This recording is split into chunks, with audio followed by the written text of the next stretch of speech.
Hi, Emma Chambers here, the Director of Midwifery. I just wanted to share latest information with you, a bit of a maternity update, general update, probably about 10 minutes long, but really important information within. So if you're able to have a listen, please do. And there's some slides just to show you our current position. So if you're able to have a look at those, then please do. Okay, I will share. Okay, so just to let you know what our current mortality and morbidity data is showing us at the moment. So we're seeing a real drop off in our stillbirth and neonatal death rates, which is really positive, obviously. Our current rate actually is lower than that shown on this slide. In August, it dropped a little bit further. So the red line on the left-hand graph is the national benchmark rate. The latest data we have for that is 2022, which is five deaths per 1,000 births.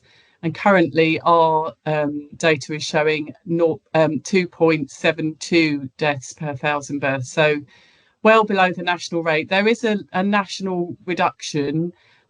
So we don't know what the most up-to-date benchmark data rate is because it's just not available to us yet. It comes through Embrace.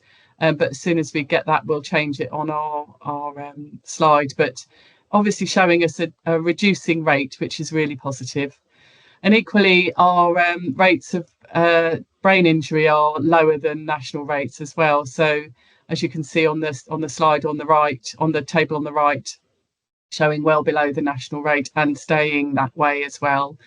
So really, really great for the families we care for. Obviously, any brain injury or death in pregnancy and birth is devastating for the family involved.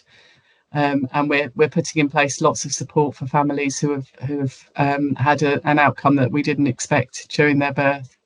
But we are seeing really reducing or levelling low rates. So that's really positive. So thank you to all for everything you're doing to make that happen. We're also seeing a reduction in serious incidents and referrals to MNSI, Maternity and Neonatal Safety Investigation Team. So that's really positive. There are very clear triggers for those investigations, and we obviously adhere to those, and we're seeing a reducing rate. We were expecting to see a reducing rate of serious incidents because of the PSERF, the new framework, national framework for looking at incidents as themes rather than individual incidents. But we're seeing a drop off of those, so that's really positive.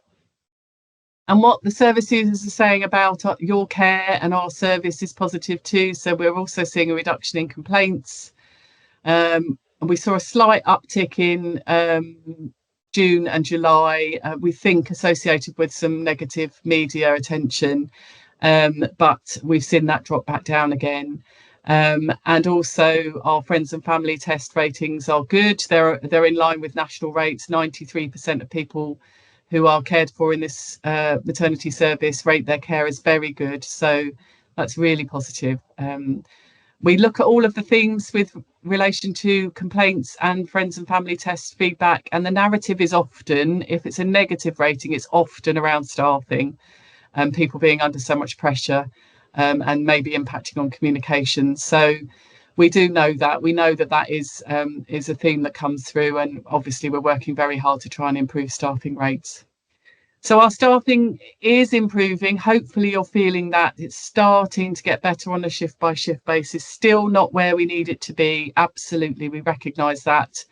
Not on some sites, very few shifts are fully staffed, but they are better staffed than they were, and we're moving in the right direction. So as you can see, in November and December and January, our vacancy rates drop right down, particularly at Brighton and PRH, down to nearly zero, and at Worthing and Chichester down to 7%, when they've been as high as mid-20s. So a real achievement in recruitment and retention. And we had a lovely preceptorship day with our newly qualified midwives last week.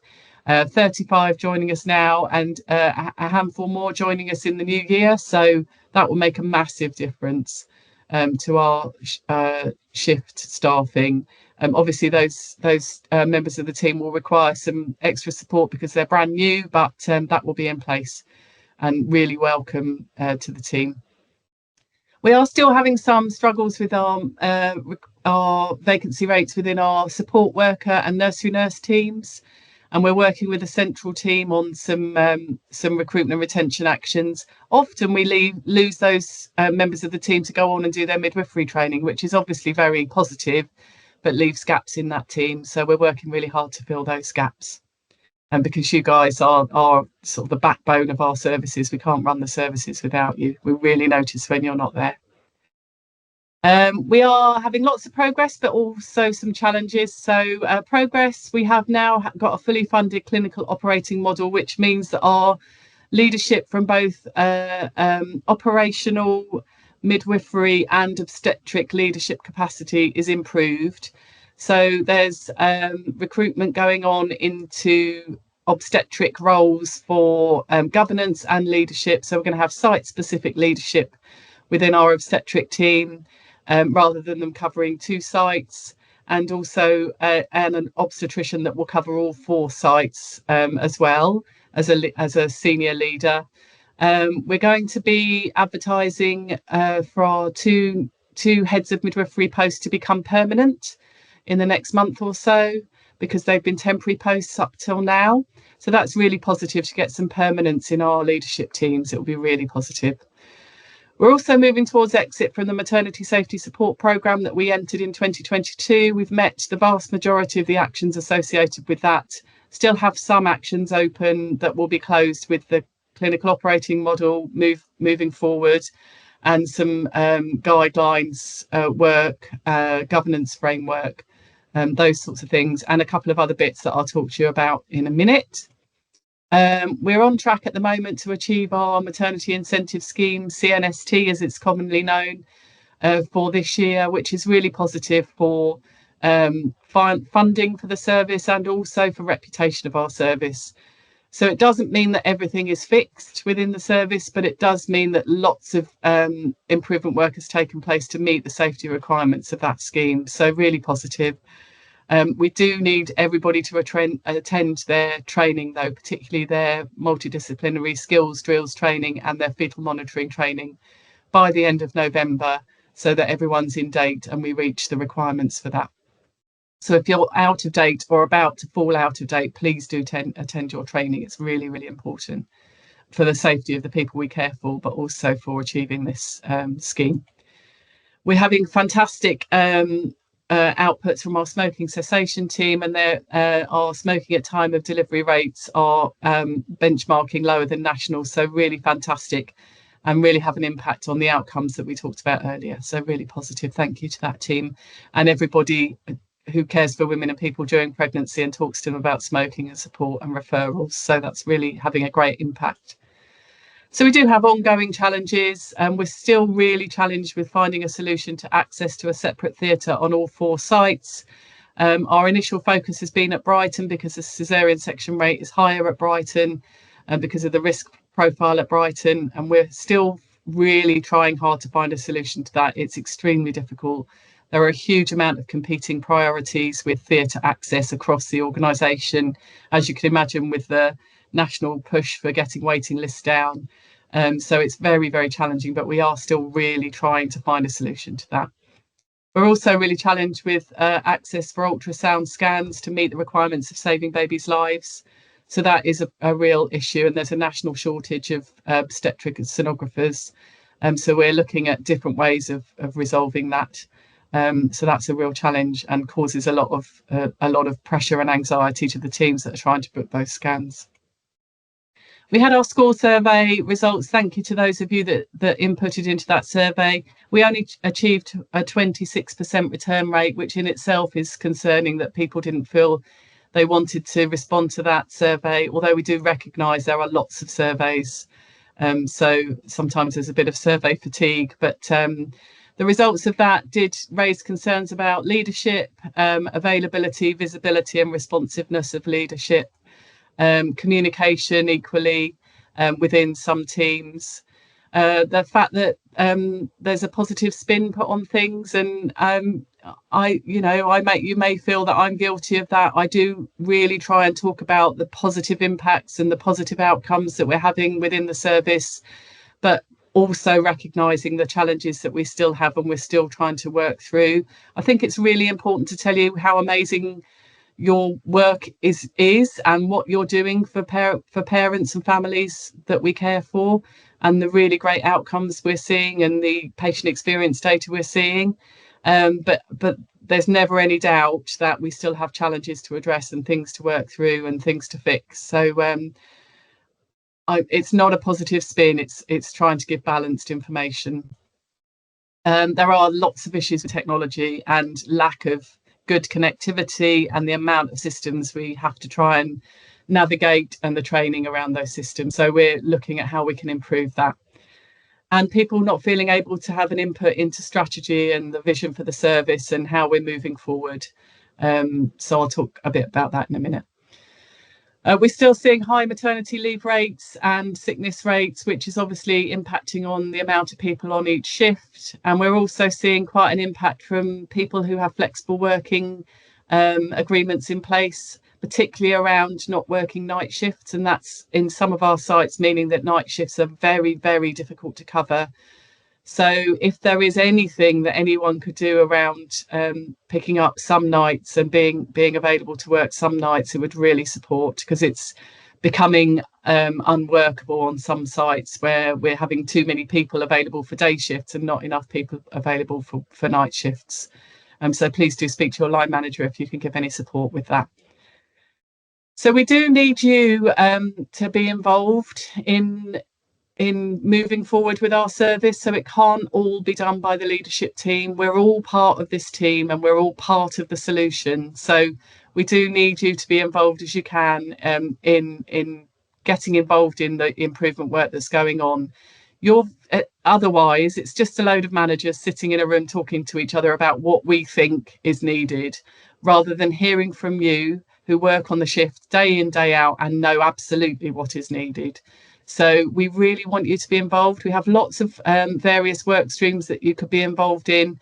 We have a leadership and culture work stream, recruitment and retention, estates and environment, and service user experience. All of those we really want clinical staff to be involved in. So please, if you want to be involved in any of those work streams, please do contact your line manager and let them know, and we can sort out invites to those sessions, and you can have time back for doing that sort of work. We're also asking for band representatives from each band, from each site, to get involved in improvement groups, so that you can tell us what's going on within each service and how we can improve. The staff survey is out at the moment, the national staff survey, that we do look at all of the results and work through all of the results and share the findings from the results and what we're doing about it via You Said We Did type information that comes out regularly.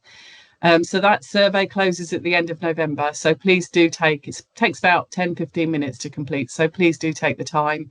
You should hopefully be able to take the time during your shift to go off and do that. So please do speak to your shift lead about getting some time to do that when you're next on duty. The Trust offers the Patient First trainings, improvement system training. So if you'd like to get involved in that, it's a good training, and it's the way that improvement works in this organisation. So please do ask your line manager if you'd like to attend that. We've launched the Improve Well app, which is a direct way of communicating with the leads for each part of the service, and you get feedback on your improvement idea. We've got about 15% of people have downloaded the app now. We've had some fantastic improvement ideas. We've had about 40 improvement ideas that are not only relevant to the service that person's working in, but can be shared across all 4 sites. So we talk about them in our senior midwifery group. We talk about how we can work through them, and feedback is given to the person who made that suggestion. So please do use that app. It's there. It's another tool for you to be able to be more involved in improvement work and strategy and the vision of the service. We're starting to use the survey function on it shortly.